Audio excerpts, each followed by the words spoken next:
fuck, it's time to chill. So roll that blunt and light it up. I know I say this all the time, but look how much I give a fuck. Can Captain Marvel save a universe?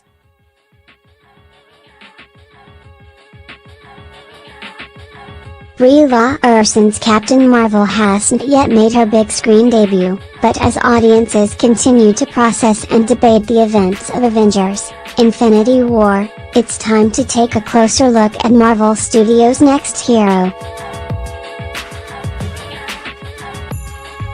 First, a refresher on the final moments of Infinity War. Continuing the grand Marvel Cinematic Universe tradition of teasing feature films in post-credits clips, Infinity War drops the briefest possible glimpse at the arrival of Captain Marvel, who is slated for her solo debut in March.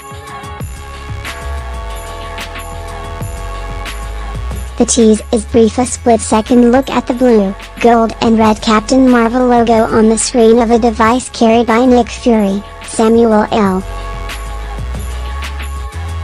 Jackson, that looks suspiciously like a 1990s beeper, and that is it. The world continues to descend into post-Infinity War chaos as Fury himself turns into dust. Not exactly the most hopeful proclamation for the future, especially if you're not totally sure who Captain Marvel is or what she can do. Thankfully, we've got several decades worth of comics history to look at as we start making some guesses. The Captain Marvel in question in the live-action universe is a woman named Carol Danvers, and though she's the most well-known and commercially successful hero to hold the title, she's far from the first. The legacy of the character stretches all the way back to the 1960s. Beginning with Captain Marvel, who started his superheroic career as a military defector from the alien race the Kree. Marvel is slated to get an MCU debut in Captain Marvel as well.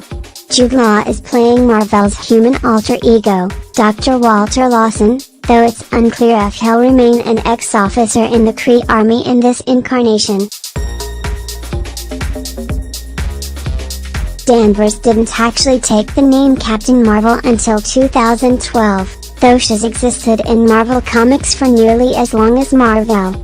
Originally introduced as a normal, human officer in the U.S.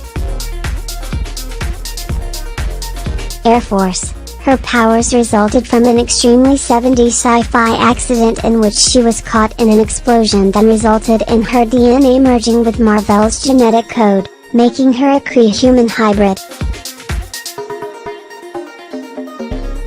She came out of the experience with a whole range of metahuman abilities like flight, enhanced strength and super speed, the works. Over the years, as she experimented with her powers, she adopted superhero names like Miss Marvel, Binary and Warbird, and served on just about every team you could think of, from the Avengers to the Guardians of the Galaxy. Identity crisis play a central theme in Danvers' stories as she tries to figure out just where her loyalties lie and what her responsibilities are now that she is, in point of fact, a literal child of two worlds. Eventually she takes on the Captain Marvel mantle for good as she sets out to see where she fits in the name's long, complicated legacy. Now what that history might mean for Danvers' live-action incarnation is hard to say. Because we know the bulk of her solo film is going to take place in the 1990s, complete with a younger, two-eyed Fury as a supporting cast member, it's pretty safe to assume that her pre-Captain Marvel superheroic life isn't going to make it on the screen. There just wouldn't be enough time to establish multiple identities in the space of a single movie, and the complications that would mean for the MCU's overall timeline would most likely be more trouble than they're worth. So, smart money is on live-action Danvers being Captain Marvel and Captain Marvel only. That being said, her spot on the timeline pre-Iron Man does raise a fair amount of questions. Namely, if she's been active as a hero and known to Fury for close to 30 years, where has she been? Why has S.H.I.E.L.D's leader waited all this time to call her in? We can venture a guess that the answer to both of those questions is going to be some variation on "she's been in space." Set photos of Brie Larson in costume make it seem like Danvers has been training directly with the Kree Army as well as with the US Air Force, meaning that while her Child of Two Worlds existential crisis is likely still going to be a major element of her character's identity, she's not going to spend too much time on Earth debating her place in things.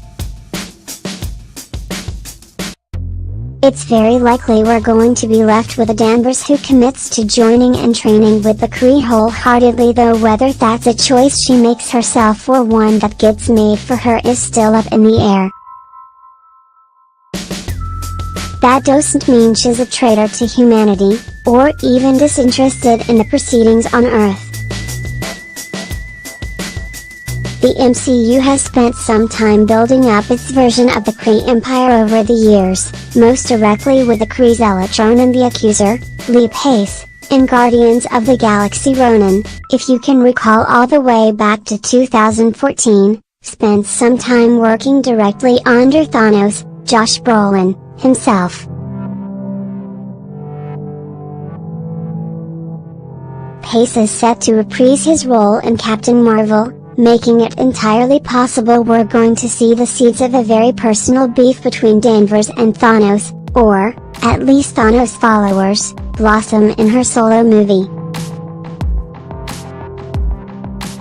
Of course that doesn't necessarily spell out what Danvers is going to be able to do in the face of Thanos' universal genocide.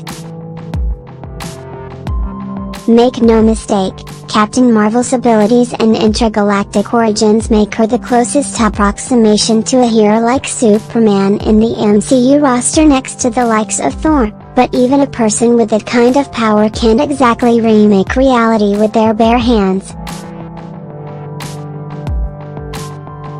So here's hoping she's spent the last 20-some years out in space not only honing her craft and metahuman abilities but also studying up on Thanos and the Infinity Stones. The future of the MCU is going to depend on it. Danvers returning to Earth after half the galaxy turned to dust will be cool no matter what, but she's going to need more than super strength and speed to sort out this problem.